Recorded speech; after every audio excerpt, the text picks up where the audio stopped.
And to our interview with Arizona Senator John McCain. He has criticized President Obama's foreign policy on Syria and called for an independent investigation of high-profile leaks about drone attacks and cyber warfare. I sat down with the 2008 presidential nominee in his Senate office this afternoon to talk about those issues, plus campaign finance and the economy. Senator John McCain, thank you very much for talking with us. Thank you. In this election year, American voters facing two very different visions of what should be done about the economy. What would Governor Romney do that would give the economy a boost, get it moving? I think one of the things that Governor Romney would do is to declare that we would basically have a halt to new federal regulations, that he would make sure that the tax cuts are permanent, at least until our economy is on a road to recovery. I think there's no doubt that, for example, we have $1.5 trillion sitting overseas. If businesses would provide a plan for investment and hiring, he'd let them come back and not be taxed at the highest corporate tax rate in the world. But most of all, I think he would give confidence to the markets and to the businesses that are holding back, that we would have in a climate which is basically pro-business.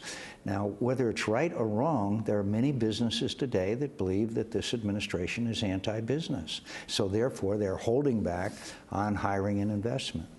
Well, as you know, Governor Romney right now is not only criticizing President Obama for that comment he made last week about the private sector's doing fine, he's actually running a television ad that's almost identical to the ad the Obama campaign ran 4 years ago after you made a comment about the underlying fundamentals of the economy were strong. Are those ads fair, or are they just wrong? Well, again, I think they're a little bit different because we're in the midst of a fiscal meltdown. When I said, look, we're in a terrible fiscal crisis, but the fundamentals of our economy are strong. Not long after President Obama was elected, he said basically the same thing. I think that's different from saying the private sector is doing fine. The private sector in Arizona is not doing fine. The private sector in Arizona is in still serious, serious trouble. So I think there is a difference between the two. But we also know we're in a political season. And we also know that when there is a either intended or unintended misspeak, like when Governor Romney said that he liked firing people, the other side is going to exploit that. Now, I think that's unfortunate because then it keeps everybody on script almost, but it's the reality of the world we live in today. Well, let me turn you, if you will, to foreign policy, Syria.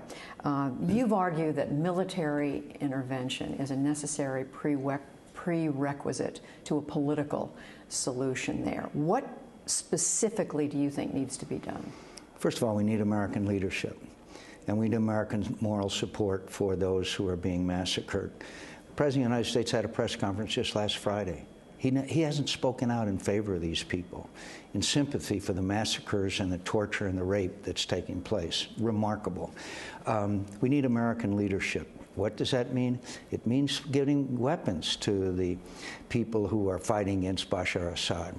The tanks and helicopters and artillery are overwhelming and compared with what the resistance has, which is light weapons.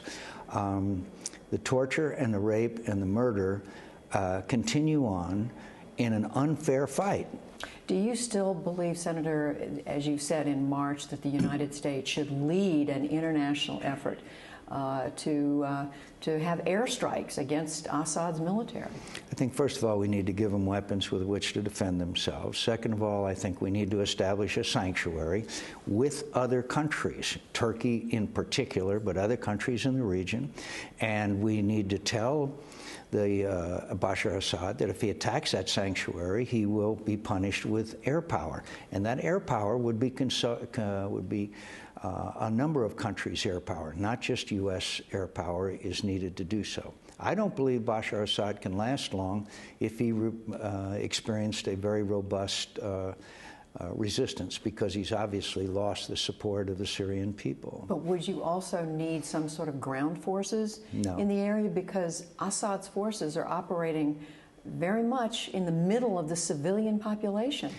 We would not. Of Syria. Putting U.S. ground forces in would be not only not appropriate, but counterproductive. We just need to arm and equip these people the same way that we did in Libya. But I ask because you mentioned, when you talk about airstrikes, when their forces are very close to civilian forces, how are you going to distinguish? Well, they were at the gates of Benghazi, and we were able to stop them there. We have precision-guided bombs. We could have people on the ground as air controllers. I think it's a very doable kind of situation. And what about, Senator, the arguments of former Republican Secretaries of State, Henry Kissinger and James Baker, both of whom have said that for reasons of cost and because there's no real clarity about what's going to replace the Assad regime, that it would be a mistake to move militarily? Well, in all due respect, I've seen this movie before. I saw the movie when people said we shouldn't go to Bosnia. I saw the movie when they said we shouldn't go to Kosovo. I saw the movie when they said and succeeded that we shouldn't intervene in Rwanda, and 850,000 people were slaughtered. Government leaks. You've made it very clear in the last few days you favor an outside independent counsel to investigate possible leaks of classified information from the Obama administration.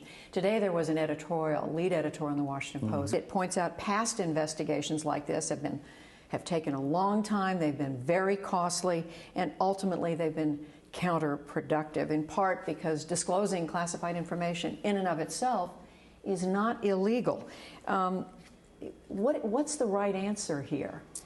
Well, first of all, I think it's important to put these leaks in the context that the chairperson of the Intelligence Committee, Senator Feinstein, put it into.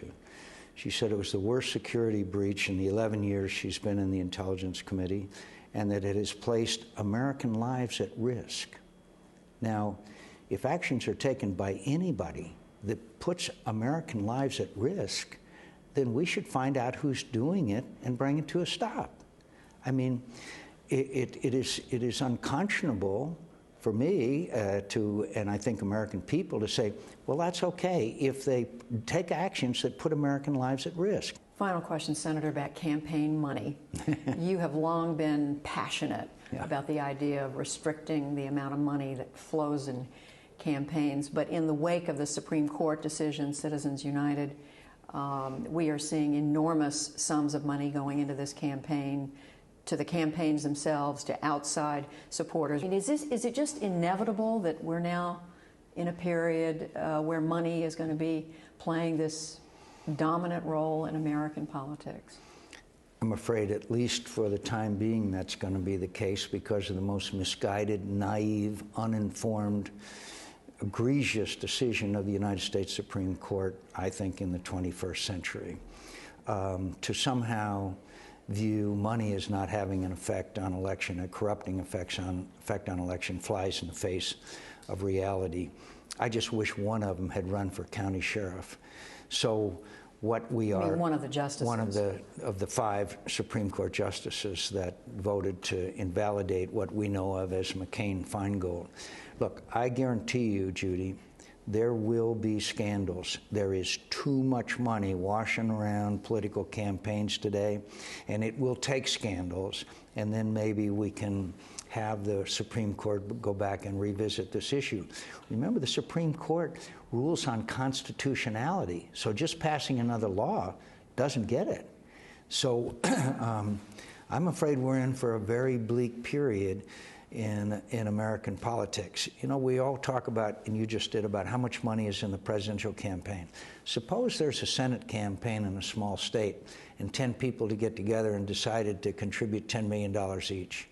You think that wouldn't affect that Senate campaign? This question of campaign money highlighted today by the announcement that there's a huge amount of money coming in from one donor in the state of Nevada. Mr. Adelson, who gave large amounts of money to the Gingrich campaign, and much of Mr. Adelson's casino profits that go to him come from his casino in Macau. Which says what? Which says that obviously, maybe in a roundabout way, foreign money is coming into an American campaign, political campaigns. Because of the profits at the casinos in Macau. Yes, that is a great deal of money, and again, we need a level playing field, and we need to go back to the realization that Teddy Roosevelt had, that we have to have a limit on the flow of money, and that corporations are not people. That's why we have different laws that govern corporations than govern individual citizens. And so to say that corporations are people, again, flies in the face of all the traditional Supreme Court decisions that we have made, that have been made in the past. Senator John McCain, we thank you for talking with us. It's nice to be with you again.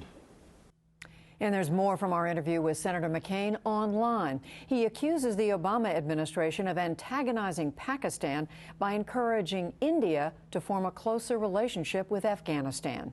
And here on the broadcast, we will talk with a Senate Democrat in the coming days.